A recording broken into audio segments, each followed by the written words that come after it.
어휴, 어제도 마셨는데 오늘 또? 술 걱정 말고 술 편한 오호! 회식은 좋은데 술이 걱정이네. 술 걱정 말고 술 편한 오호. 국민 앵커 백운기, 정확한 분석, 날카로운 시각. 백운기가 하면 다르다. 여러분 안녕하십니까, 백운기입니다. 내년 총선은 윤석열 정부에 대한 심판이 되겠죠. 지지율 30%대에서 벗어나지 못하고 있는 윤석열 대통령이 이제는 자신의 얼굴로 총선을 치르겠다 이런 얘기도 잘 안 하고 있는데요.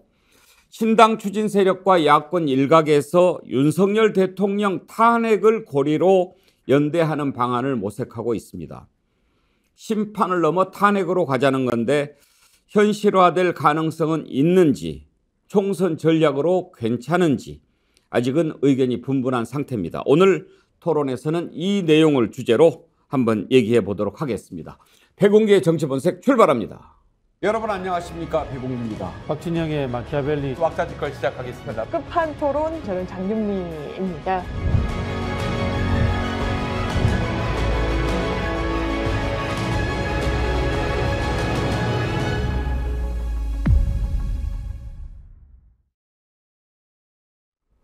여러분들이 만들어가는 백운기의 정치본색, 여러분들께서 성원해 주신 덕택의 정어리 점프 운동 이후 지금 구독자 수가 가파른 증가세를 보이고 있습니다. 올해 안에 100만 명 넘겨보고 싶습니다. 100만 정어리 대군이 모인다면 우리 스픽스 정의가 바로 서고 상식이 강물처럼 흐르는 세상 앞당길 수 있을 것입니다. 오늘 정치면 본색리 이장님 나오셨는데 정기환 대표 지금 62만 명을 넘어섰죠. 예, 대단한 이제 성과고요. 시청자 여러분들이 적극적으로 구독 또 추천해 주셔서 하루에 1,500명 전후 아마 지금 현재 유튜버에서 이렇게 지속적으로 꾸준히 1,500명 정도가 늘어나는 채널은 없다 이런 얘기 듣고 있어서 한편으로는 정말로 고맙기도 하고 다른 한편으로는 더 좋은 방송으로 여러분들께 찾아뵙겠다는 약속, 그래서 100만 갈 때까지 여러분 좀 더 밀어주십시오. 지금도 수천 명의 동접자가 동시에 이제 이 방송을 시청하고 계신데 주변에 구독, 좋아요 꼭 좀 부탁드리겠습니다. 예, 우리가 100만 구독자, 120만 정어리 하려고 하는 이유 여러분 잘 아시죠?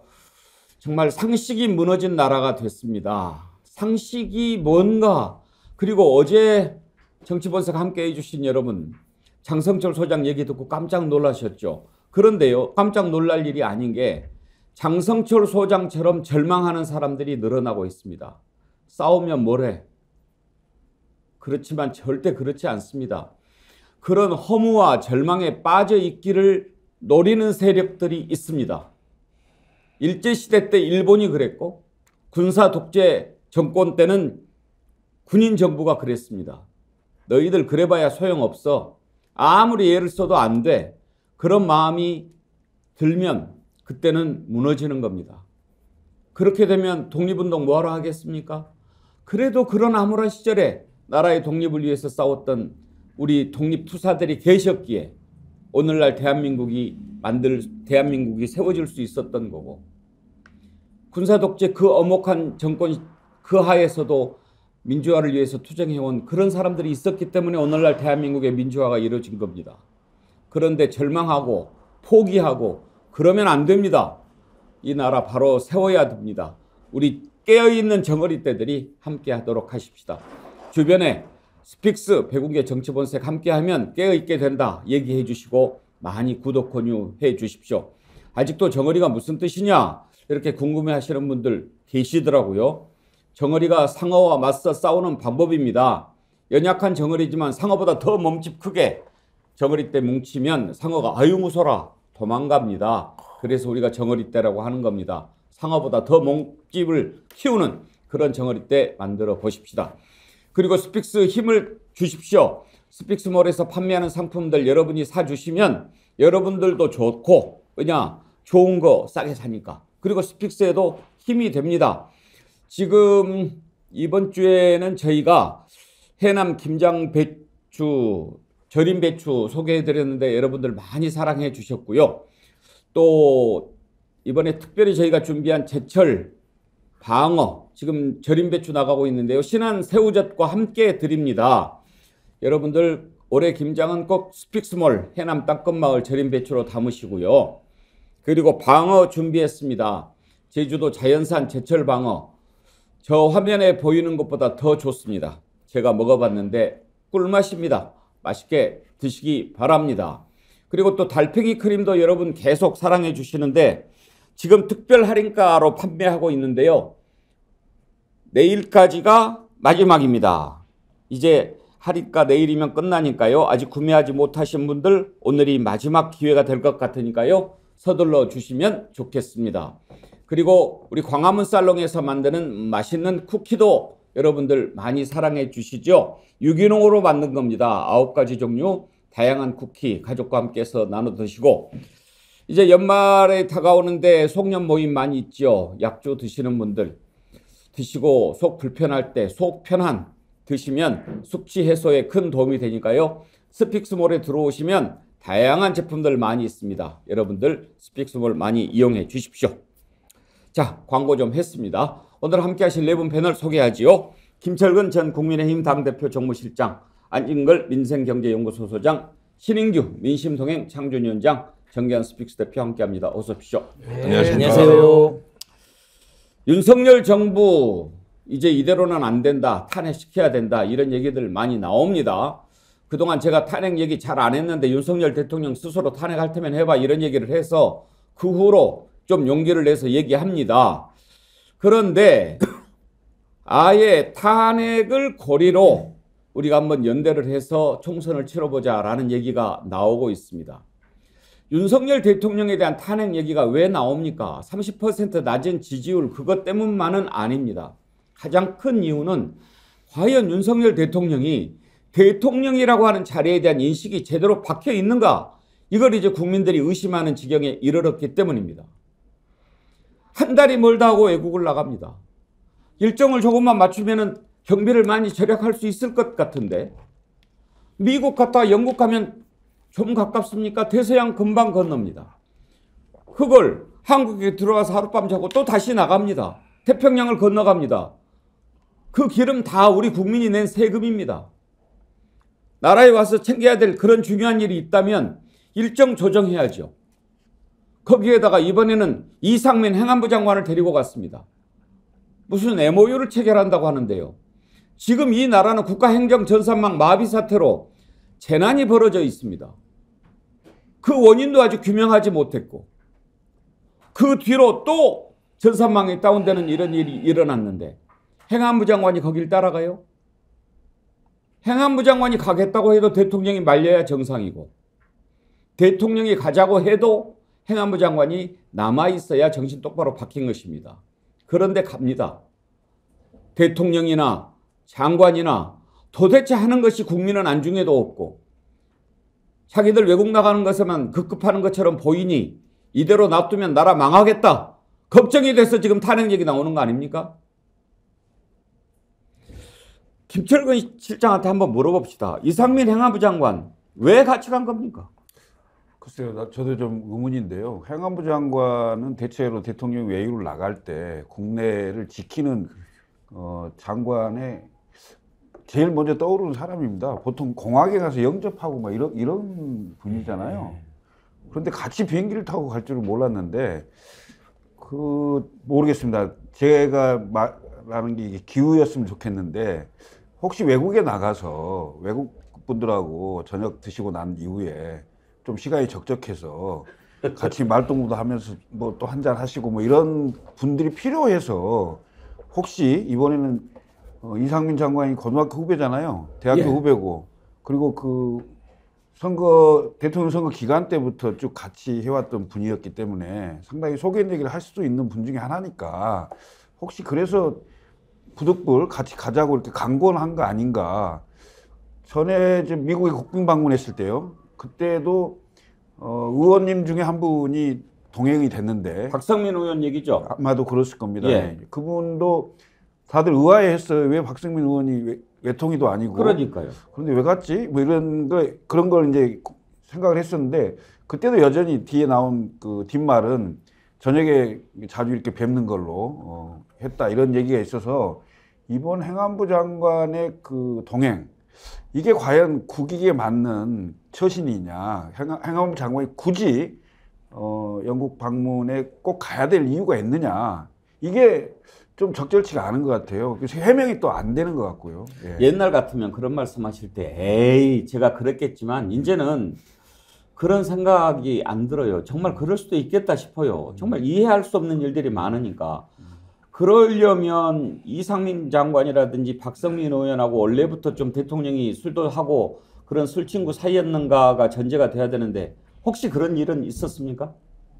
뭐 시중에 알려지기로는 아주 가까운 사이고요. 뭐 대통령 되기 전에는 아주 친한 술친구 사이였다 이런 건 알고 있죠, 사실은. 저번에 그 나토 순방 가실 때도요.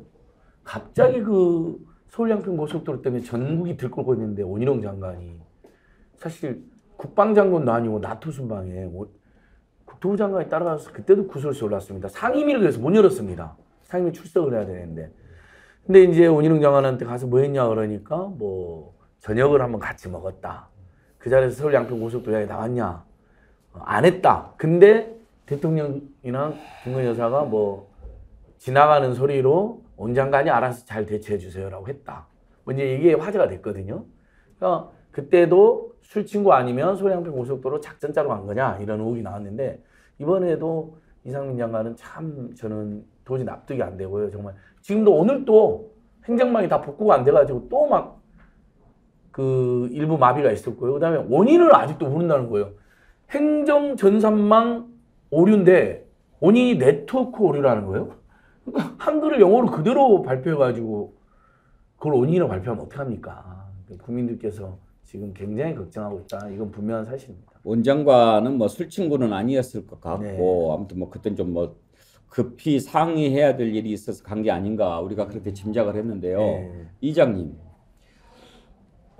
이장님도 조그마한 마을을 하나 운영하시지만 어디 한번 멀리 출타하려면 챙겨놔야 될 일들이 얼마나 많습니까? 그리고 지금 소가 지금 럼피스킨 병 걸려가지고 막 그렇게 지금 죽으려고 그러고 그런 문제가 있는데 밖에 한 번씩 나가려면 골머리 아프지 않습니까? 그러니까 일이 터지지 않더라도 혹시라도 생길 일 때문에 사전에 점검해야 될 게 얼마나 많습니까? 그런데 일이 터졌는데도 이게 가는 이유도 불분명하고 가서 뭐 영국 정부하고 그 디지털 정부 협력을 위한 MOU를 체결한답니다. 그 MOU가 뭡니까? 말 그대로 양해각서면 계약도 아니고 뭐 확약도 아니고 협약도 아니고 그냥 열심히 한번 해봅시다라고 하는데 이게 지금 행정 전산망이 마비가 돼가지고 국민들이 정말로 큰 혼란에 빠져 있는데 굳이 대통령이 거기에 있을 때 가야 할 일입니까? 이거 정리하고 정말 필요하면은 다음에 장관이 얼마든지 나갈 수 있는 거 아닙니까? 설명 제대로 하지 않고 MOU 체결한다? 그 MOU 그거 있으나 마나 한 종이 쪼가리인데 그걸 하기 위해서 영국 정부가 요청을 했다. 그래서 뭐 찾아가서 이번에 이 일을 마무리한다 이렇게 하는 것이 설명이 도무지 되지 않고요. 조금 전에 뭐 여러 가지 억측이긴 하지만 정말 다른 이유 때문에 나간 거 아니냐 이렇게 해서 국민들의 의심을 자초하고 있다 이렇게 저는 생각합니다. 왜 국민들이 의심합니까? 그동안 보여준 짓들이 그랬습니다. 아니 신인규 위원장 이런 상황이면 정상적으로 사고를 하는 그런 사람들이라면 장관이 나간다고 그래도 대통령이 말리고 대통령이 가자고 해도 장관이 남아야 그게 정상 아닙니까? 이 나라가 왜 이렇습니까? 저는 아무래도 윤석열 대통령 들어와서 저는 해외 순방이 지나치게 많다라는 건 어떻게 알 수 있냐면요. 뉴스에 보면은 심심치 않게 해외에서 제가 했다라는 기사가 많이 나옵니다. 그래서 이런 걸 통해서도 그러니까 국내에 중요한 사안이 있는데 대통령이 외국에 도망가다시피 이렇게 가는 모습이 좀 자주 연출이 돼서 좀 문제가 심각한 것 같고요. 이번에도 이상민 장관의 영국 동행 이유를 보면은 디지털 협력에 대한 MOU라고 하는데 대한민국이 디지털 강국 아닙니까? 근데 국내 행정망 자체도 이렇게 오류가 나고 관리도 못하는 사람이 해외에 나가서 MOU를 맺는다는 게 얼마나 참 창피한 일인가. 영국에다가 우리가 무슨 어떤 기술을 갖다가 MOU를 맺는 것인지 참 이것은 의문이 아닐 수가 없고요. 무엇보다 저는 이상민 장관에 대해서는 참 뻔뻔하다라고 볼 수밖에 없는 것이 이태원 참사가 있었고요. 또 잼버리의 무능이 또 드러난 주인공 아닙니까? 거기에 대해서 또 이번에 행정망의 이 무능까지 나오면서 이상민 장관은 더 이상 행안부를 이끌 능력도 없고 책임감도 없다라는 게 이미 증명이 여러 차례 되신 분이에요. 또 헌법재판소에서 무사히 돌아는 왔지만은 이것이 과연 국민들이 면죄부를 준 것인가? 저는 아니라고 보거든요. 그래서 저는 이번에 행안부에서 행정망에 대한 책임도 어떻게 질 것이 뻔히 예측이 되는 게 장관은 아무 잘못이 없고 하위직에서 관리 못한 사람들만 또 책임을 물리는 식으로 이제 갈 텐데 그렇게 되면은요. 도대체 윤석열 정부에서 가장 많은 월급을 받고 의전을 받는 장관이라는 분들은 도대체 하는 일이 무엇인가? 이분들은 얼굴 마담입니까? 아니면 대통령 심기 경호하는 사람들입니까? 우리 헌법 7조에는 공직자는 국민 전체에 대한 봉사자라고 나와 있는데 이분들은 공적 의식, 봉사자로서의 서비스 의식이 전무하다. 근데 저는 그렇게 많은 월급을 줘야 될 이유를, 제 아까운 세금을 줘야 될 이유를 전혀 저는 찾지 못하겠다는 말씀을 드리고 싶습니다. 그런 상황이니 국민들 입에서 저 대통령 정말 5년 동안 우리나라 맡겨놓을 수 있을까 그런 걱정 나오는 거 아니겠습니까? 그래서 탄핵 얘기가 나오는 겁니다. 지금 경제가 어떻습니까? 무역 수지가 적자를 기록한 것이 지금 얼마인지를 모릅니다. 심지어 세계 200 몇 위까지 우리 순위가 무역 수지 적자 순위가 내려갔습니다. 물가는 어떻습니까? 하늘 높은 줄 모르고 올라갑니다. 이제 짜장면 한 그릇 빵 하나 사 먹기가 두려운 지경이 됐습니다. 실업은 어떻습니까? 경제가 이렇게 지금 파탄이 날 지경이고 민생이 도탄에 빠져 있는데 대통령 내외는 하루가 멀다 하고 외국에 나가서 뭐를 하는지 모르겠는데 국민들이 이걸 이제 어떻게 더 이상 인내하고 보겠습니까? 그래서 더 이상은 안 되겠다 이런 얘기를 하는데 그걸 듣기는 들었는지 탄핵할 테면 해봐라 그런 얘기를 합니다. 배째랍니까? 대통령 탄핵 관련 발언 스스로 했던 얘기 한번 들어보시죠. 저는 지금 같은 이런 정치 과잉 시대에 유불리를 안 따지겠다 그랬습니다. 선거를 위한 정치가 아니라 정말 국민을 위한 정치 그리고 어려운 분들을 위한 정치를 하겠다고 했고 제가 어제 국회에서의 예산안 관련한 시정연설에서도 그 점을 분명하게 했습니다. 이거를 어려운 서민들을 두툼하게 지원해주는 쪽으로 예산을 좀 재배치를 시키면 아우성입니다. 아우성이에요. 내년 선거 때 보자. 아주 탄핵시킨다. 뭐 이런 얘기까지 막 나옵니다. 제가 하라면 하십시오. 그렇지만 여기에는 써야 된다. 그러나 우리 재정을 더 늘리면 그러면 물가 때문에 또 서민들이 죽는다. 어쨌든 그런 누구의 탓으로 돌리지 않고 대통령이 제 책임 또 제가 맡고 있는 우리 정부의 책임이라는 확고한 인식을 가지고 여러분들 오늘 말씀을 잘 경청해서 여러분들도 본인 개인의 일뿐만이 아니라 또 그 주변의 저 상황들을 다 알고 어떻게 보면 대변해서 말씀하시는 거라고 생각을 하고 저희들이 하여튼 잘 경청해서 하여튼 국정에 제대로 반영하도록 그렇게 하겠습니다. 모든 거는 제 책임입니다. 제가 잘 하겠습니다. 감사합니다. 이장님, 누가 건전재정한다고 탄핵한다고 그랬습니까? 아니 그래서 이제 잘 하겠다고 했는데 왜 이 모양 이 꼴입니까? 그래서 국민들이 지적하는 거 아니에요. 그러면 그때부터 가짜뉴스가 되는 거고 공산 전체주의 세력이 정치적 목적을 가지고 대통령을 아무 이유 없이 공격하는 것인가? 이런 생각이 들고요. 대통령 얘기 중에 자 선거를 위한 정치를 하지 않겠다. 원래 국민을 위한 정치가 선거를 위한 정치입니다. 선거 때는 반드시 국민들의 평가를 받아야 하고 잘하고 있는지 잘못하고 있는지 판단 국민이 내리는 겁니다.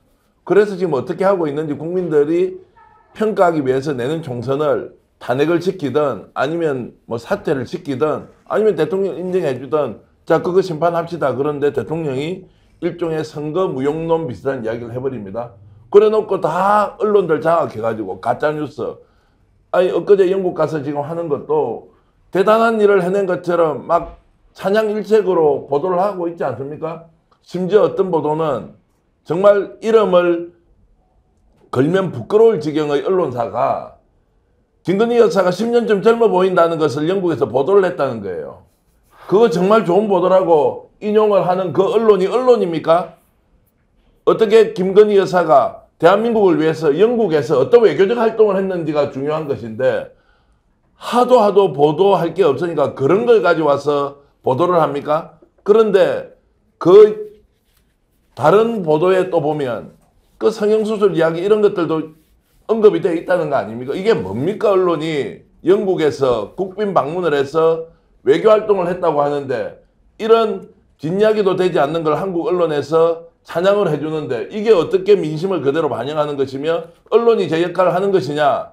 그래서 저는 선거 때 대통령이 평가받아야 하고 그것이 국민을 위한 정치의 가장 중요한 수단이다. 이런 말씀 드리겠습니다. 안진걸 소장, 예. 대통령이 건전 재정 때문에 탄핵 얘기하면 그 가짜 뉴스 아닙니까? 100% 저번에 스피치 때도 제가 정말 열 나가지고 막 지적했는데요. 서민들 위해서 민생을 위해서 예산을 늘리는데 누가 그걸 반대하고 누가 탄핵한다 그러겠습니까? 갑자기 R&D 예산이 다 없어지고 또 내일 청년 내일 채용 공제 같은 좋은 예산이 대폭 깎이고 지역화폐가 없어지고 오히려 서민이나 청년들 위해서 꼭 필요했던 예산, 우리의 미래를 위해서 꼭 필요했던 교육 예산이나 과학기술 예산이 엄청 깎이니까 그걸 지적을 했어요. 근데 심지어 예산 깎이는 거 가지고는 탄핵 이야기 하는 사람은 많지 않습니다. 예산이나 정책 가지고는 예를 들면 비판하고 규탄을 하지 그걸로 탄핵을 이야기하지는 않죠. 근데 이제 국민들이 오히려 탄핵으로 이야기하는 부분들은 최근 정말 많이 터져 나왔던 최상병의 억울한 죽음을 밝히겠다는데 그거에 대해서 대통령이 직접 직권남용으로 개입했다고 하니까 수사를 못하게.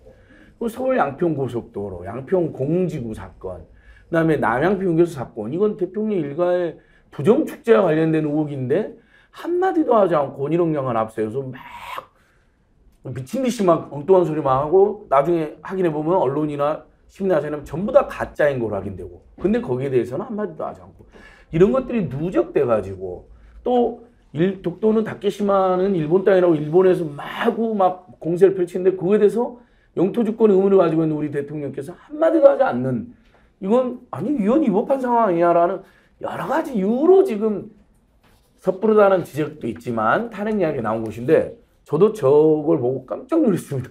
진짜 탄핵 이야기가 나온 이야기는 하나도 하지 않고 서민 예산을 늘리니까 자기를 탄핵하려고 그런다는 가짜 뉴스를 퍼뜨리고 국민들이 정치에 대해서 한마디 하는 것을 불편해가지고 정치 과잉이라고 굉장히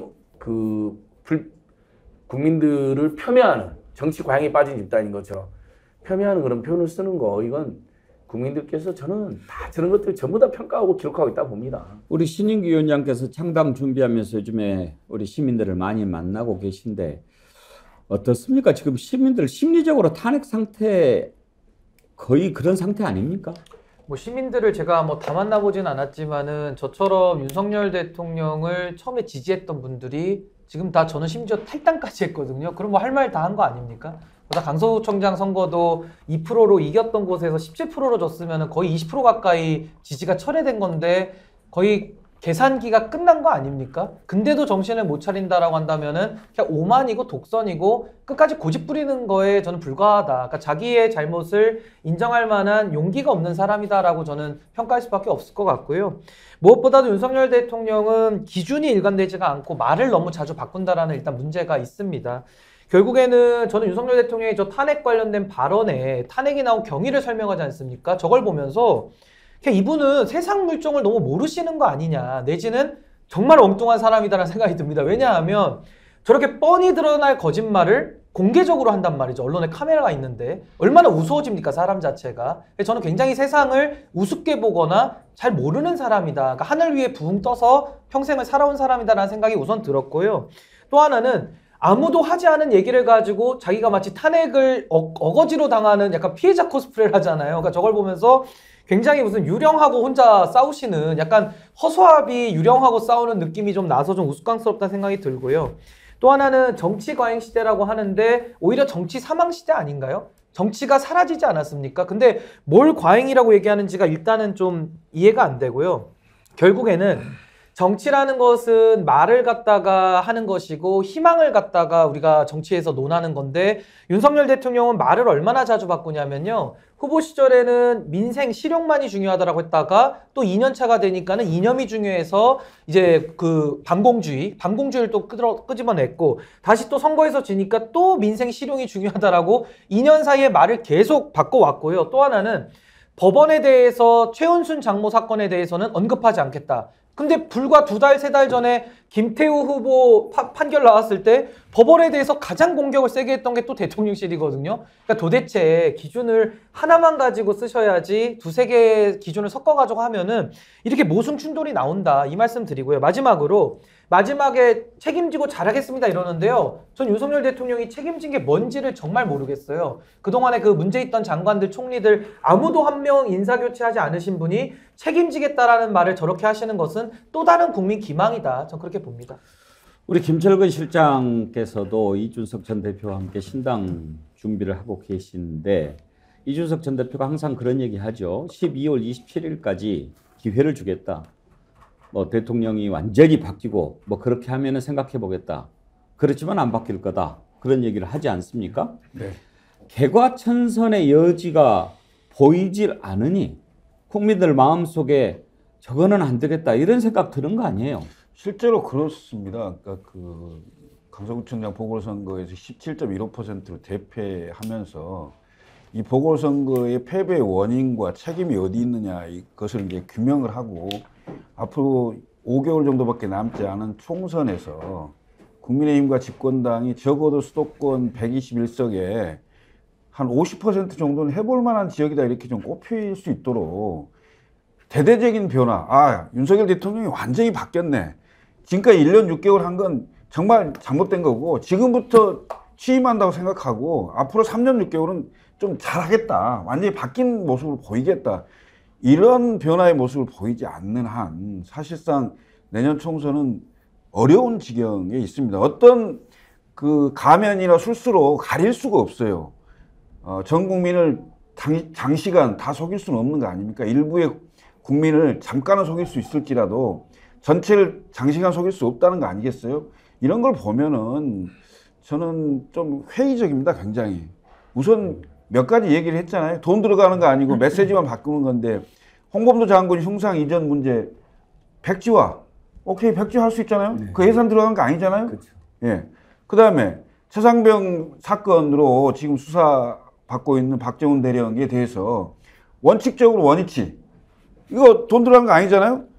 이런 문제들에 대해서 전향적으로 즉각 민심에 반응하는, 그래서 국민들이 이제 대통령이 그래도 좀 변화하려고 하는구나 이런 느낌을 받을 수 있도록이라도 좀 해다오 이렇게 하는데도 전혀 움직임이 없습니다. 제가 봤을 땐 12월 27일까지 얘기를 했던 건 그래도 야당 때 대표도 했고 집권당일 때 대표도 했고 당 대표 출신이기 때문에 적어도 대통령과 당 지도부에게 이대로는 안 된다. 변화해라. 그리고 변화해야 되는 항목까지도 쭉 얘기를 했어요. 그런 지점들에 대해서 어떻게 하는지를 좀 지켜보겠다. 이런 겁니다. 근데 제가 보기에는 점점 그 가능성 1%씩 낮아지고 있는 거죠. 네. 이런 상황이 되다 보니까 이제 많은 국민들이 내년 총선에 기대를 갖고 있습니다. 한번 바꿔보자. 우리가 그냥 촛불 들고 이렇게 나라를 헌정 질서를 중단시키는 것 너무 불행한 경험을 했으니까 민주적으로 총선을 해서 국민의 뜻을 보여주고 정부의 잘못을 심판하자. 내년 4월을 기다리는 국민들이 많습니다. 그런데요, 내년 4월이 되기 전에 끌어내려야 된다 그런 목소리도 있지만 또 민주정부에서 선거를 하는 게 있으니까 그 대신 선거해서 200석 이상 윤석열 대통령 반대하는 세력들이 만들어진다면 한번 윤석열 대통령 탄핵을 추진해 볼 수도 있지 않겠느냐 그런 의견들이 나오고 있고 아예 선거 전에 윤석열 대통령 탄핵을 고리로 윤석열 대통령 탄핵을 시켜보자 이런 연대를 만들어서 선거를 치르는 것은 어떨까 이런 의견들이 나오고 있습니다. 민주당 내에서도 나왔는데 지난번에 민영배 의원 북콘서트에서 김용민 의원, 민영배 의원이 그런 얘기를 했죠. 민주당은 제1야당이고 현재 원내 다수 의석이다 보니까 미칠 파장을 고려해서 당론이 아니다 했지만 그런 목소리가 민주당 그리고 신당 또 여러 가지 세력 중에서 있는 건 사실입니다. 그때 당시 김용민 의원, 민영배 의원 발언을 한번 들어보시죠. 반윤연대를 형성할 수 있는 행동을 민주당이 먼저 보여야 되지 않을까라는 생각을 해요. 그 행동이 뭐 선거 연합도 있지만 저는 윤석열 탄핵 발의라고 생각해요. 대통령 탄핵 발의를 해놔야 반윤연대가 명확하게 서집니다. 그리고 지금 국민의힘에서도 네, 대통령 탄핵 발의하면 동의할 사람들 많습니다. 여러분 아시겠지만 검사 탄핵 저희가 발의했을 때 국민의힘에서 이탈표가 있었어요. 분명히 있었어요. 이 말씀을 쭉 해오셨어요. 굉장히 설득력 있는 얘기거든요. 근데 아시죠? 다른 탄핵은 국회의원이 100명 있으면 돼요. 발의를 할 때. 그런데 대통령 탄핵은 150명이 있어야 돼요. 그러니까 과반이 있어야 되는데 민주당이 지금 과반이 훌쩍 넘잖아요. 그러면 이런 제한이 일단 저는 유효하다고 봐요. 자, 민주당 두 의원 얘기를 들었는데요. 이장님, 요즘에 저는 그런 사람들 많이 만나요. 국민의힘이고 민주당이고 다 상관없다. 나는 석탄당 만들어지면 찍겠다. 석탄당이 무슨 뜻인지 아시죠? 윤석열 탄핵당. 윤석열 탄핵만 한다면 예. 나는 그 당 찍겠다라고 하는 사람들이 많은데 우리가 기억하지 않습니까? 지난 4월에 전주에서 보궐선거 있었죠. 그때 안혜욱 후보가 10.4%가 10.14%. 그분은 나와가지고 다른 얘기 한 거 없어요. 줄 얘기만 했어요. 네. 그랬는데도 10%를 넘은 거예요. 그게 이제 지금 민심이지 않습니까? 저는 지금 윤석열 탄핵당이 나오면 찍겠다. 나는 정말 이번 총선에서는 그런 내 뜻을 적극적으로 발현하겠다고 하는 이유는 뭡니까? 첫 번째, 기성정치에 대해서 여야 막론하고 여의도 지금 믿지 못하겠다는 것 하나 있을 거고요. 두 번째는 지금 현재 민주당이 이런 정도의 윤석열 정부 국정 운영에 대해서 협상이 되느냐, 설득이 되느냐, 아니면은 협치가 되느냐, 이 대상이 아니라고 민심은 생각하는데 민주당은 아직도 거기에 대한 기대를 하면서 민생 이름으로 무엇을 해보자 하는 여기에 식상해하고 실망한 국민들이 굉장히 많이 늘었다는 거예요. 그래서 민주당 너희들 못 믿겠다. 차라리 윤석열 퇴진과 탄핵을 외치는 정당이 있다면 나는 거기에 찍겠다. 10% 넘게 나오겠죠.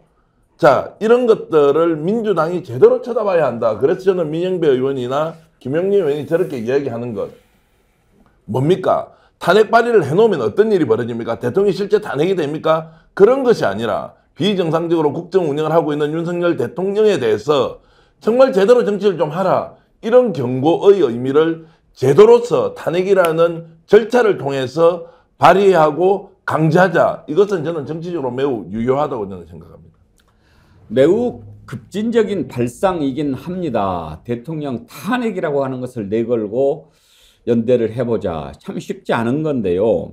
지금 민심의 일부를 드러낸 것이라고 봅니다.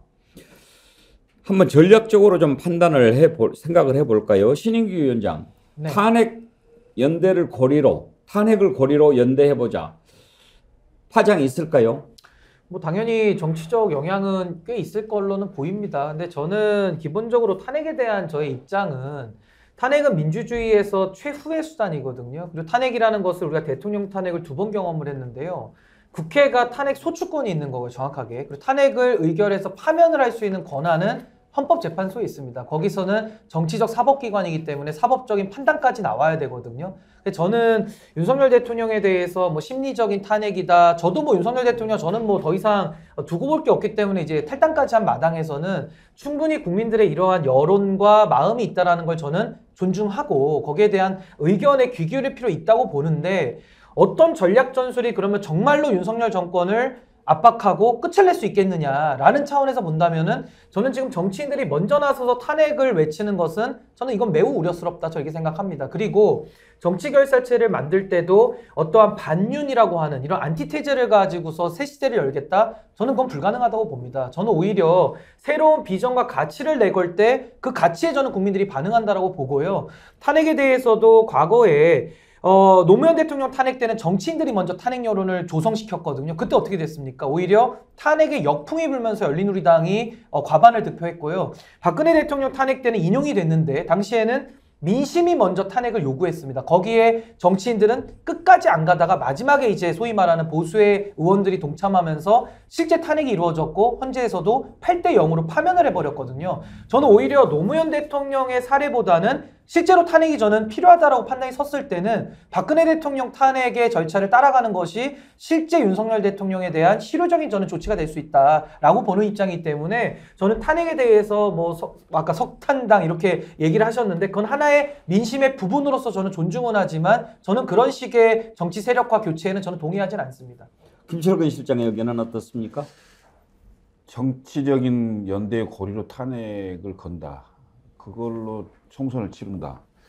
제가 보기에는 그것은 오히려 역풍 가능성이 있습니다. 그러니까 이게 과거 사례를 보면 노무현 대통령 같은 경우도 열린우리당이 탄생을 하면서 민주당 지지하면 결국은 한나라당이 된다. 뭐 이런 논리였거든요. 그게 정치부장들 그 간담회 자리에서 그게 나오면서 이제 탄핵 논의가 됐고 실제 국회가 탄핵을 했어요. 근데 결국은 그게 역풍이 불었던 건데 당시에 노무현 대통령의 지지율이 굉장히 낮았습니다. 제가 기억으로는 20% 후반 또는 30% 초반대 정도 같았는데 그리고 노무현 정부에 대해서 굉장히 폄하가 심했습니다. 그때 당시에. 모든 문제가 노무현이라고 이렇게 할 정도였으니까요. 뭐 그런 상황이었다는 걸 기억해 본다면 지금 윤석열 정부도 지금 1년 6개월밖에 안 됐는데 거의 사실상 정부로서 기능이 거의 마비되는 수준 상황 이런 정도로 저희 보이거든요. 그런데 여기서 정치적으로 선거를 앞두고 탄핵을 고리로 건다. 이랬을 때는 오히려 제가 보기에는 윤석열 대통령 입장에서는 땡큐라고 생각할 겁니다. 오히려. 그래서 결과적으로 대통령의 국정운영 평가에 대한 심판을 했는데 이른바 친윤 일색의 정당의 의석수가 100석이 안 된, 제가 보기엔 내일 선거한다면 국민의힘은 100석이 안 됩니다. 92, 3석 정도밖에 안 될 건데, 그럼 이른바 그 정당으로는 탄핵 저지선이 안 되는 거예요. 개헌 저지선도 안 되는 거고, 그 다음에 대통령 그 거부권을 지킬 수도 없는 이런 구조가 결과적으로 나올 수 있는 상황인데, 마치 그것을 정치권이 연대를 해서 미리 그 연합을 하고 간다 했을 때는 그게 오히려 역풍으로 거꾸로 올 수 있다라고 보여집니다. 그래서 저는 총선 결과는 철저하게 대통령의 국정운영 그 평가에 대한 심판으로 치르고 그 이후에 대통령이 국정운영을 어떻게 하는가를 보고 그 의석수를 가지고 어떻게 견인하고 강제하고 할지 그때 판단해야 된다 이렇게 생각합니다. 선거 전략으로는 바람직하지 않은 것 같다. 제가 반론을 좀 제기를 하면요. 굉장히 중요한 지적을 두 분이 신인규 변호사 우리 또 그 김철근 실장님께서 하셨는데 전제가 하나 있습니다. 개혁신당, 이준석 개혁신당이 국민의힘 안으로 들어가서 빅텐트 안에서 선거를 치른다. 예를 들어서 국민의힘이 우리 그 신인규 지금 창준위원장 같은 분을 충분히 포용해서 국민의힘, 윤석열 정권, 보수정당 안에서도 이런 개혁적 성향의 사람들이 충분히 정치를 개혁할 수 있고 혁신적 아젠다를 국민들에 내고 설득할 수 있는 구조를 만들면 당연히 탄핵이라는 것을 내세우면 의미가 없어지는데 지금 현재 윤핵관 중심으로 금핵관으로 간다. 이제 이런 방식으로 계속 질주를 하고 개혁신당이 나오고 그 다음에 신인규 변호사도 개혁신당을 만들어서 오히려 국민들 다수의 지지를 받기 시작하는 상황이 오면 탄핵 내건다 우리는 더 강력하게 가야 된다. 이것은 역사의 흐름을 거스를 수 없습니다. 지금 이 문제의 핵심은 탄핵을 걸고 총선을 치르느냐 마느냐고 하는 야권의 문제가 아니라 윤석열 대통령이 지금 이 국정 운영의 방식을 이렇게 가고 민생은 도탄됐죠. 경제는 파탄됐죠. 정치는 사망이 됐어요.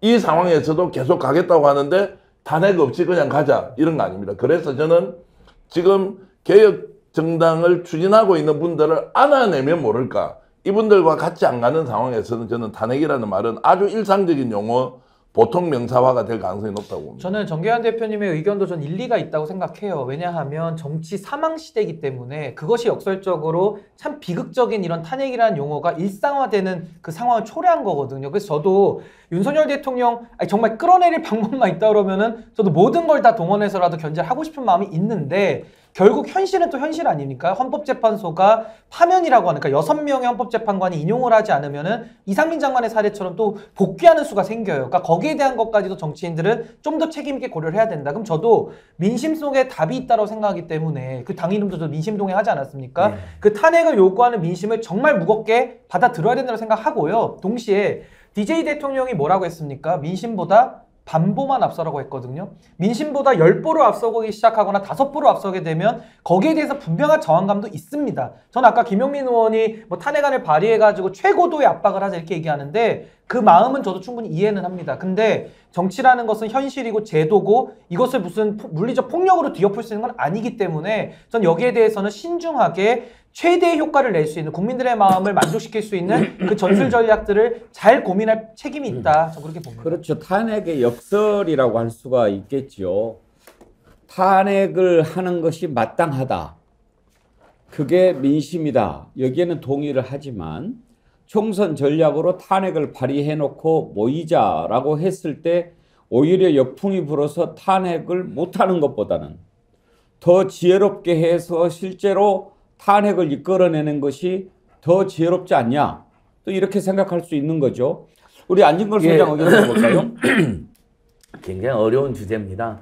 박근혜 퇴진 비상국민운동 때 제가 대변인이어가지고 네. 그 탄핵 전 과정을 지켜봤는데요. 신기 변호사님의 지적에 맞습니다. 결국은 제도 정치 내에 어떤 정변의 시도로 이루어지는 게 아니라 민심의 거대한 폭발이 제도 정치를 변화시키고, 제가 집회할 때 가보니까 뭐 안철수 의원도 나오고 국민의힘의 이제 전 당원도 나오고 막 이런 상황이 되면서 이제 탄핵이 이루어졌던 건데, 저희들 고민도 밖에서 탄핵을 외치고 퇴진 운동을 하는 분들 만나보면 그때는 여론의 한 70~80% 정도가 일관되게 지지를 했거든요, 탄핵을. 근데 지금은 아직 그 정도는 아닙니다. 그리고 이제 관련 여론조사는 정권이 무서워서인지 지금 여론조사에서 안 하고 있는데 좀 해봤으면 좋겠는데, 작년에 KBC가 한번 한 거에 한 55% 근접하게 탄핵 찬성 여론이 한번 나온 적이 있습니다. 근데 그걸 고지고대로 믿는다 하더라도 50에서 55% 정도 찬성으로는 탄핵이 될 수가 없습니다. 탄핵이라는 아주 비상한 최후의 수단을 가동하려면 실제 국민의 70~80% 정도의 동의는 안고 가야 되기 때문에, 그래서 저희들 고민도 깊습니다. 그런데 제도야당의 고민은 더 깊겠죠. 그래서 탄핵을 할 힘을 실어달라를 공약으로 제시하고, 또 정치권 안팎에서 탄핵이나 퇴진 동맹을 만들어가지고 총선 때 그 부분으로 지지를 받겠다. 근데 저는 뭐 그것도 굉장히 좋은 전술인데 탄핵만으로는 저도 안 된다고 봅니다. 어쨌든 지금의 민생경제 이슈에 대한 대안을 내놔야죠. 그저께 이재명 대표가 청년들 교통패스 3만 원이면 무제한으로 쓸 수 있는 거 그 행사를 봤는데, 뭐라도 그렇게 구체적으로 지금의 고물가, 고유가, 고환율, 고금리 시대에 대한 대안을 내놓으면서 이것을 하지도 않고 정치도 엉망이고 나라도 망치고 있는 윤석열을 몰아내기 위해서라도 우리의 힘을 실어달라. 이게 이제 현실적으로 제도 정치 세력들이 할 수 있는 방안이 아닐까 저도 고민해 봅니다. 근데 다만 분명한 것은 지금 최근에 기본소득당, 그 다음에 열린민주당, 사회민주당 등 그 소수 진보 야당들은 탄핵을 정식으로 이야기하기 시작했거든요. 그래서 민주당 안에서도 의원들이 탄핵 이야기는 할 수 있는 거죠. 그걸 국민들이 호응해서 실제 탄핵까지 가는 데는 상당한 시간이 걸린다 하더라도 민영배 의원한테 제가 직접 여쭤봤습니다. 민당 내나 국회 안에 한 50명 정도가 지금 탄핵에 찬성한다고 추정이 된다는데 그건 추진을 할 수 있다고 봅니다. 그리고 이제 총선 전에 안 되겠죠. 안 된다 하더라도 그 추진 과정에서 총선 때 국민적 어떤 호응이나 지지를 이끌어내는 과정이 있다고 봅니다. 이 정권 말이 되면 정권 내부의 은밀한 그 비리들이 이제 폭로가 되잖아요. 그게 사실은 가장 중요한 문제입니다. 그러니까 박근혜 탄핵 같은 경우도 최순실의 여러 그 부적절한 행동들이 다 드러나면서 국민들이 엄청난 분노가 끌었던 거거든요. 그러니까 그게 이제 탄핵으로 가는 거였는데 지금 이 윤석열 정부도 1년 6개월 남짓밖에 안 됐는데 이런저런 얘기들이 많이 나오고 있어요. 결국 지금 벌써 이제 처가 문제가 관련돼 있는 의혹이 양평 고속도로부터 나오고 있잖아요. 근데 이게 광역자치단체하고도 상당히 이런저런 얘기들이 있다는 게 여기저기서 나오고 있고요. 총선 앞두고 유력자들하고 연관된 여러 투서들이 막 나올 거예요. 그럼 결국 권력 내부의 문제들하고도 연관이 될 겁니다. 근데 이런 구체적인 어떤 비리나 부정부패에 관련된 부분이 뭐라도 하나 나오는 상황이 된다. 이게 딱 떨어지는 게 이건 완전 난리가 나는 상황이 되는 거겠죠. 만약에 이런 게 있는데도 무마가 된다? 이건 무마가 안 될 겁니다. 근데 지금 상황은 전부 다 그 어찌 보면 뇌피셜에 가깝고 그다음에 대통령의 국정 운영에 있어서 대단히 소통이 안 되고 그다음에 무슨 인사를 추천해도 말도 안 되는 인사들을 추천하고 경제는 엉망인데 외국이나 나가고 이렇게 해서 정말 우리나라를 대표하는 대통령이 맞나 이런 정도의 그건 가 있지만 국가 권력이라는 걸 가지고 정말 어떤 무슨 부정부패 거대한 부정부패의 일단이라도 드러난다. 이렇게 되면 이건 문제가 심각해지는 것이다라고 보여지고요. 근데 그러기 전까지는 정치적으로 총선을 앞둔 상황에서 탄핵을 전면적으로 걸어서 공세를 하는 게 오히려 그 보수 결집을 유도할 수도 있는 이런 상황이 될 수도 있다고 보여집니다. 저도 요 두 분의 말씀에 조금만 첨언을 하면 저도 대통령에 대한 탄핵이라는 것이 좀 신중하게 생각해야 되는 이유가 이게 어렵게 일궈낸 직선제의 산물이거든요. 그러니까 대통령에 대해서 무능하고 보기 싫어도 국민들은 내가 뽑은 대통령을 정치인들끼리 끌어내린다는 거에 대해서는 거부감이 분명히 있는 겁니다. 그래서 저는 윤석열 대통령 탄핵, 아니 탄핵의 성역이 어디 있습니까? 잘못했으면 당연히 끌어내려야 되는 게 민주국가 원래 맞는 건데요. 저도 신중할 수밖에 없는 것은 결국에는 이것이 공소장이라는 것을 통해서라도 어느 정도 실체가 나와야 됩니다. 결국에는 윤석열 대통령의 사당화에 대해서도 초반부터 이야기가 많이 나왔었거든요. 근데 결국에는 그 윤석열 대통령의 녹취, 뭐 체리따봉 문자 이런 것들이 나오면서 국민들이 진짜 심각하구나를 느끼면서 여론이 바뀌는 거거든요. 그러니까 저도 안진걸 소장님께서 가장 많은 고민을 하시겠습니다만은 저도 고물가, 고유가, 고환율을 생각하면은 단 하루라도 대통령 자리에 있으면 좀 안 되는 게 현실적인 상황인데 이것을 어떻게 정말 효과적으로 국민들의 만족스러운 결과를 끌어내느냐는 조금 더 신중하게 잘 접근할 필요가 있다. 저는 그렇게 생각합니다. 예, 맞습니다. 워낙에 많은 사건이 동시다발적으로 터지니까요. 자, 대통령이 정권을 잡고 인수위 시절에 양평 게이트와 관련된 사건이 기획되고 실제 실행이 됐습니다. 그래서 그것이 사실로 드러났다고 하면 탄핵감입니까? 아닙니까? 만약에 완벽하게 국정 운영을 잘하고 있는 상황에서 이런 사실이 폭로가 되었다. 지금 우리 국민들은 어떻게 보면 너무 무감각해져서 하도 사건이 많이 터지고 있으니까 김건희 여사나 김건희 여사 일가가 어떤 일을 벌였는지 나오더라도 또 가짜뉴스, 공산전체주의 세력으로 몰아버리고 또 어떤 사안은 의도적으로 언론이 보도를 해버리지 않습니다. 여론이 형성되지 않습니다. 민심을 정확하게 읽어낼 수가 없습니다.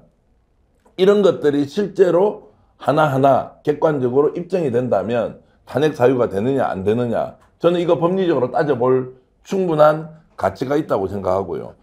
지금 탄핵의 이야기 핵심은 이겁니다.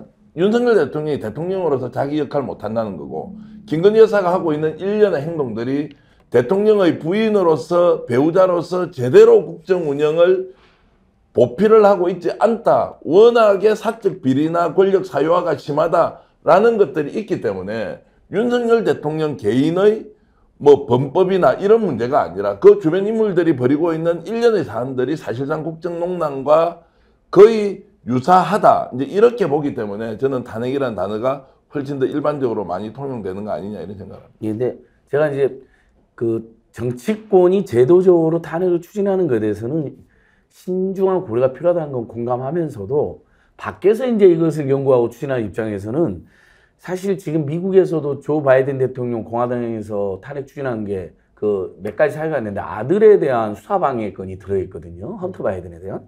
근데 지금 윤석열 대통령은 공직구 수사하는 경찰을 침식에 불렀고 경기 남부경찰청장이 계속 교체되더니 결국 완전히 봐주기 기소한 것은 사실로 밝혀졌습니다. 나중에 검찰이 일부 죄를 추가했는데 그 외에도 여러 가지가 빠져있다는 게 지금 나와 있거든요. 그 다음에 최상병 사건은 많은 법조인들이 이건 대통령이 직접 막 화를 내면서 국방부 장관한테 전화까지 했다는 게 지금 계속 흘러나오니까 아 그건 정말 박정훈 수사단의 수사를 방해했구나.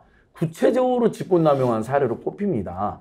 거기에다 이제 서울 양평 고속도로는 거기는 취임 전 일도 아니고 취임 이후에 윤석열 김건희 대통령 그 부부 일가의 땅으로 정말 말도 안 되는 고속도로가 휘었고 그것이 지금도 현재 진행형이고 그 과정이 지금 세금도 계속 쓰여지고 있거든요. 이제 이런 부분들은 저는 좀 더 밝혀져야 될 부분이 있지만 사실은 그리고 곧 뭐 내부에서 폭로자도 저는 나올 거라고 보는데 아주 심각한 탄핵사가 된다고 봅니다. 최근에 잔고 조작 관련해서도 김건희 여사가 많이 개입됐는데 아예 수사조차 기소조차 하지 않은 것도 많이 밝혀지고 있거든요. 그러니까 다만 최종 결정은 결국 주권자인 국민들이 하십니다. 7, 80%의 공감 정도가 없으면 탄핵이 실제 쉽게 추진되기 쉽지 않죠. 밖에서 저희들은 투쟁을 열심히 하겠지만요. 예. 탄핵을 고리로 연대해서 총선을 치르는 것이 유리할까 아닐까 이런 부분들에 대해서 짚어봤는데요. 의견이 좀 갈렸습니다. 일단은 내년 총선에서 국민의 선택이 매우 중요합니다. 지금 심리적 탄핵 상태라는 말씀을 드렸는데 그 이유는 이렇습니다. 60% 가까운 부정 여론이 있지 않습니까? 윤석열 대통령 지지도를 조사를 해보면은요. 60%라고 하면 뭐냐? 국회에서 윤석열 대통령 탄핵안을 처리하려면 제적 300석 가운데 200석 이상이 찬성을 해야 됩니다. 3분의 2. 3분의 2면 66%가 넘지 않습니까? 66%가 넘는다. 그리고 60%가 가깝다. 60%를 넘었다. 이것은 심리적 탄핵 상태로 기울었다라고 하는 것을 보여주는 겁니다. 그러면 내년 총선에서 윤석열 대통령을 반대하고 윤석열 대통령을 어떻게 해서든지 이제 국정에서 손을 떼도록 해야 되겠다라는 마음을 먹는 사람이 3분의 2 이상이 모인다면 굳이 탄핵 발의하지 않아도 그때부터는 개헌을 하든 어떤 방법을 하더라도 윤석열 대통령을 더 이상 마음대로 못하게 할 수 있는 장치가 만들어지게 되는 것입니다. 그래서 선거가 중요한데 그걸 미리 탄핵을 발의해 놓은 상태로 치르는 것과 그렇게 해서 불안한 상태에서 치르는 것과 어떤 것이 더 지혜로운가는 좀 판단을 해봐야 합니다. 그런데 여기서 한 가지 주목해야 될 게 있습니다. 윤석열 대통령 지지율이 부정이 60% 가까이 되고 긍정이 30%밖에 되지 않는데도 불구하고 윤석열 정부에 대한 심판 성격을 가지고 있는 내년 총선에서 과연 이 지지율대로 나올 것인가? 이 부분은 완전히 다른 문제입니다. 어제 나온 여론조사를 하나 볼까요? NBS 지표조사죠. 전국 지표조사 발표가 됐는데 여론조사 전문기관 엠브레인 퍼블릭, K-스탯 리서치, 코리아 리서치, 한국 리서치가 조사한 겁니다. 상당히 전국 지표조사니까 표본이 넓습니다. 자세한 내용은 중앙선거 여론조사 심의위원회 홈페이지 참조하시면 되는데요. 지난번에 강서구청장 보궐선거에서 정부 여당을 심판해야 된다 이런 여론이 얼마나 높았습니까? 그래서 민주당 압승을 했죠. 그런데 이번 MBS 지표조사에서 내년 국회의원 선거에서 국정운영을 더 잘하도록 정부와 여당에 힘을 실어줘야 된다라는 응답이 44%가 나왔습니다. 아니다. 이것은 심판을 해야 된다. 그런 의견은 얼마냐? 44%입니다. 정부 여당을 지원해야 된다. 정부 여당을 견제해야 된다라는 게 동률로 나온 겁니다. 이 여론조사를 놓고 총선에 대입을 해보면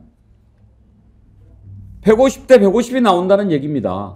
그러니까 마음속으로 아무리 탄핵을 하고 싶어도 총선에서 이런 결과가 나온다면 그건 국민들이 원하는 상태를 가져갈 수가 없는 거죠. 다만 눈길을 좀 끄는 부분은 이준석 전 대표가 신당을 창당할 경우 내년 총선에서 지지할 마음이 있다라는 여론이 21%나 나왔습니다. 아직 신당 창당도 안 했는데 20%가 넘게 나오는 것, 이것도 매우 주목할 만한 부분인데, 문제는 정부 여당에 대한 심판이냐 아니면 여당을 지원해 줘야 되냐라는 것에 대해서 44대 44 공통이 나왔다는 거. 또 하나 충격적인 건 뭔지 아십니까? 정당 지지도입니다. 국민의힘이 34%가 나왔는데 민주당이 27%가 나왔습니다. 여론조사를 믿고 안 믿고는 각자의 판단이지만 일단은 참고해야지요. 여기에 나와 있는 정당 지지도 국민의힘이 민주당보다 더 높게 나오는 것을 어떻게 봐야 하겠습니까? 어느 때보다도 전략적인 접근이 정말 필요한 시점이다라고 하는 것을 보여주는 자료 아니겠습니까? 이런 상황에서 이장님, 무조건 큰 소리만 치고 감정적으로 대응하면 놓치게 되는 거 아닙니까? 제가 좀 반성을 해야 될 것 같습니다. 오늘 저 결과를 보면 바뀔 게 아무것도 없는데 윤석열 대통령 어쨌든 국민적 평가 제대로 받아야 된다고 생각을 하는데 약간 다르게 저는 보겠습니다.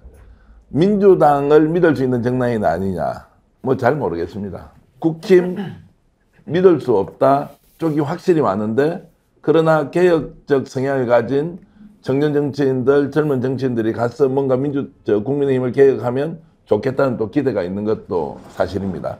자, 이게 지금 저는 중도층이 어떤 생각을 가지고 있느냐. 결국 총선은 중도층의 표심에 따라서 결정이 날 거라고 보는데, 그만큼 기성정당, 민주당과 국민의힘 현재 조건에서 유불리의 측면이 분명히 있다고 생각하고요. 다만 여기서 중요한 것은 실제로 선거가 이제 치러집니다. 지난번 강서구청장 보궐선거에서 봤을 때 그 이전까지는 자, 한 5% 전후의 차이만 날 것이다라고 했는데 실제로는 17% 이상 포인트의 차이가 났는데, 그게 뭐냐? 결국 숨어있는 민심들이 다 드러나게 돼 있다는 것이고요. 그런 면에서 저는 지금 전체적인 상황이 총선 국면에서 인물 대결로 갔는데 국민의힘이 개혁 공천에 실패한다거나 또는 지금 빅텐트라고 외치고 있지만 이 사람들을 실질적으로 국힘에서 그 혁신의 동력으로 쓰지 못하는 상황이 오면 저는 몰패를 한다고 생각하고 있고요. 물론 여기에는 민주당도 이재명 대표가 정말 혁신과 개혁 공천으로 새로운 정치 신인들을 발굴하고 국민들에게 평가받아야 하는 과제를 안고 있지만 현재의 판에서는 그대로 총선을 치를 경우에 저는 국힘이 절대적으로 불리한 상황이기 때문에 저 여론조사 결과와 실제 총선의 결과는 다를 수 있다, 이렇게 저는 전망합니다. 저는 이 법률적인 부분은 네. 제가 짚어드려야 될 것 같은데, 왜 200이라는 숫자가 중요하냐, 총선에서. 그러니까 범야권이죠. 왜 200이라는 숫자가 중요하냐면요, 세 가지인데요. 탄핵을 하려면, 대통령 탄핵을 하려면 재적 3분의 2가 필요해서 200석이 필요합니다. 그리고 대통령이 거부권을 남발할 때 이걸 제어하기 위해서는 출석의 3분의 2니까 이것도 거의 200석이 필요한 거예요. 전에 출석한다 쳤을 때. 마지막으로 개헌할 때 국회에서 넘어야 될 관문이 재적 3분의 2입니다. 그래서 200석이라는 숫자가 초다수거든요. 이게 굉장히 중요한 숫자입니다. 근데 200석을 만들어내야 되는데, 저 조사 보시면요, 저는 저 표심이, 국민의 민심이 정확히 읽히거든요. 그게 민심 동행이 뜻일지도 모르겠는데 정확하게 이거죠.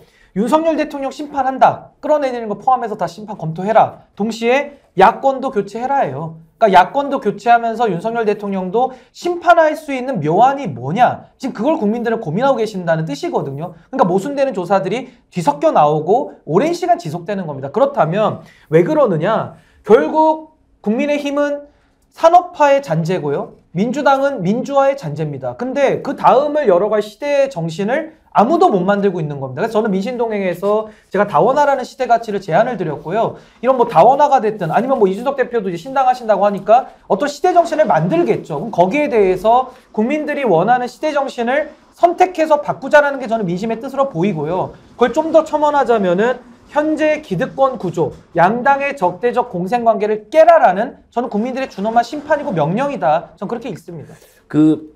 이번 여론조사는 아주 심각하게 민주당이 받아들여야 됩니다. 여론조사 시점을 보면 최근에 민주당의 무사 안일, 그게 일부겠지만 실언들에 대한 비평도 들어있는 것 같거든요. 기간을 보니까요. 근데 11월 22일 YTN 조사에 의하면요, YTN이 대대적으로 조사해놓고 이게 왜 제대로 보도가 안 되고 모르는데, 윤석열 대통령 지지율은 30%에 30%, 아까 앵커께서 말씀하셨던 그 3분의 2 부정 66%가 정확히 나와 있습니다. 그러니까 며칠 사이에도 여론조사 기법에 따라서 좀 여론이 다르게 나오기도 하고, 또 민심이 요동친다 이렇게 해석도 될 수가 있습니다. 근데 분명한 건 이번 그 내기간 지표조사에서도 지지율이 35%밖에 되지 않거든요. 그럼 당연히 대안으로서 민주당이나 야권에 대한 지지가 높아야 되는데 민주당이 어느 조사에서는 높게 나오지만 이번에는 많이 떨어진 걸로 나옵니다. 오차 범위도 국민의힘이 진다고 나오는데 이건 정말 참 망신이고 진짜 대역신해야 될 일 아닙니까? 제발 마흔이나 실언하지 마시고요. 엉뚱한 현수막 같은 것도 걸지 말고 윤석열, 김건희, 한동훈 정권이 잘못한 것만 제대로 짚고 그 다음에 국민항쟁한다면서요. 그럼 힘있게 싸워야죠. 왜 도대체 대표 단식한 다음에 집회 한 번 안 합니까? 국민들은 지금도 정말 많은 이슈에서 투쟁을 하고 있는데 그러니까 그 다음에 계속 말씀드리는데 민생 이슈에 있어서도 청년 패스 3만 원 도입하겠다. 교통 패스. 좋았어요. 근데 국민들은요. 청년만 3만 원 도입하면 되니까 그러니까 문제가 되니까 나중에 국민들은 5만 원 패스 도입한다고 설명을 했던데 청년과 국민을 처음부터 패키지로 딱 해서 입체적으로 제대로 그 예를 들면 정부 여당이 지금 고물가, 고유가, 고환율, 고금리 시대에 신경 안 쓰는 거에 대한 대안을 제시해야 되는데 민주당도 별로 혁신도 안 하는 것 같고 민생 이슈에 대해서 별로 대응도 안 하는 것 같으니까 그래 니들도 한번 지지할 수 없다. 한번 민심 회출 맞아라. 이런 여론조사가 나온다고 생각합니다. 저는 간단하게 말씀드리면 40일 전에 있었던 강서구청장 보궐선거 그건 투표입니다. 투표. 여론조사가 아니에요. 48.5%의 투표율에 17.15% 차이였습니다. 이게 총선 투표율 보통 65% 내외로 환산하면 25% 이상 지는 겁니다. 이건 명백한 거예요. 이게 조작됐다 어쨌다 일부 그런 것도 있지만은 전혀 그건 근거 없는 얘기고 이 민심을 제대로 반영하고 읽을 수 있는 그렇다고 해서 민주당이 이겼다고 해서 민주당이 예를 들어 자만하거나 그러니까 이재명 대표의 그립감을 높여서 친명만 어떻게 한다든가 이런 흐름들이 나오는 순간 역풍 맞을 거예요. 그래서 저는 총선을 앞두고 여당은 대통령의 국정운영 변화를 얼마나 할 수 있느냐 이 문제고요. 야당은 보다 전투적이고 잘 싸울 수 있는 사람들 정말 그 균형 감각을 가지고 있는 사람들을 잘 공천할 수 있느냐 친명 비명이 문제가 아니고 이런 부분들을 잘 하는 쪽이 결국 민심을 얻을 것이다 이렇게 생각을 합니다. 근데 내일 선거한다면 당연히 윤석열 대통령과 국민의힘이 고전할 것이다. 100석이 안 될 것이다. 이렇게 생각합니다. 지혜롭게 잘 판단을 해야 될 것입니다. 대한민국 정치사에 어리석은 판단으로 국민이 땅을 치고 후회했던 적이 있었습니다. 언제였는지 여러분 기억하십니까? 노태우가 대통령 당선됐을 때였습니다. 전두환이 물러나고 그때는 무조건 민주화 이루어지는 줄 알았습니다. 그런데 어떻게 됐습니까? 그 전에 사실 전두환 때도 마찬가지였습니다. 야당의 지도자들이 힘을 합쳤다면 그렇게 안 됐을 수도 있겠지만 그때는 군사 독재가 서슬퍼럴 때였으니까 어쩔 수 없고 직선제 개헌을 쟁취했는데 그때 무조건 문민정부, 민주화 정부가 들어서는 줄 알았죠. 근데 야당 지도자들이 하나가 되지 못해서 군사 독재 정권이 5년간 연장이 되지 않았습니까? 그 안에 무슨 일이 일어났습니까? 그만큼 대한민국의 민주화가 늦어지게 된 것 아닙니까? 이런 민심들을 정확하게 담아내지 못한다면 어느 정당이든지 국민의 냉엄한 심판 면하기 어려울 것입니다. 국민은 항상 옳지 않습니까? 국민이 뭘 원하는지 그걸 잘 들여다보고 총선 전략 세워야지 전략이 어디 있습니까? 국민만 바라보면 되는 겁니다. 어떤 게 옳은 것인지 잘 판단하도록 그렇게 하기를 간절히 바랍니다. 오늘 탄핵을 고리로 연대해서 선거를 치르면 어떨까 하는 부분에 대해서 토론을 해봤는데 네 분의 의견을 들어보면서 저도 생각하는 바가 많았고 정치권에 시사하는 바도 적지 않을 거라고 생각합니다. 기회가 되면 또 다른 주제 가지고 깊이 얘기를 해보도록 하지요. 여러분 주말에 추워진다고 하니까요. 대비 잘 하시기 바랍니다. 끝으로 스픽스몰 소개를 좀 하고 마칠까요? 방어회 앞부분에서 소개해드렸는데요. 제주도 자연산 제철 방어 이번에 우리 스픽스몰에서 자신에게 추천하는 건데 얼마 남지 않았을 겁니다. 마지막으로 주문 많이 하시고요. 또 달팽이 크림도 내일까지만 특별 할인하니까 많이 사랑해 주시고, 또 우리 스픽스몰 제품들 있죠. 광화문 살롱에서 만드는 쿠키, 이것도 제가 한번 소개를 해드렸더니 많이 사주시더라고요. 가족들하고 나눠 드시기 좋고 연말에 선물하시기도 좋습니다. 또 술편한도 있으니까요. 지금 바로 스픽스몰에서 이런 상품들 많이 구입해 주시면 스픽스에 힘을 주시는 방법이라는 것 말씀드립니다. 구독, 권유 많이 해서 100만 정어리 때 빨리 만들어 주시고요. 자, 여러분 오늘 여기까지 하겠습니다. 함께 해주신 네 분 패널 수고하셨습니다. 감사합니다. 네, 고맙습니다. 감사합니다. 건강한 몸으로 월요일 다시 찾아뵙겠습니다. 국민 앵커 해군기, 정확한 분석, 날카로운 시각. 해군기가 하면 다르다.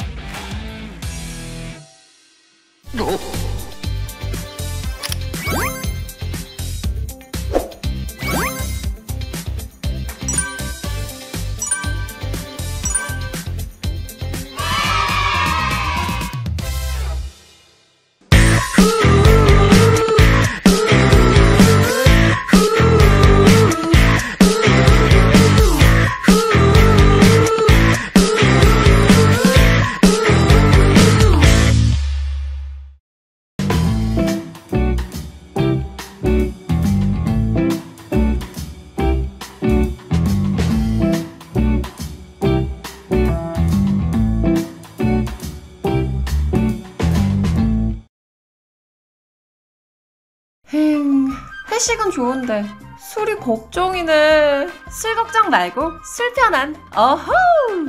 제가 술이 약해서 술 걱정 말고 술 편한 오호.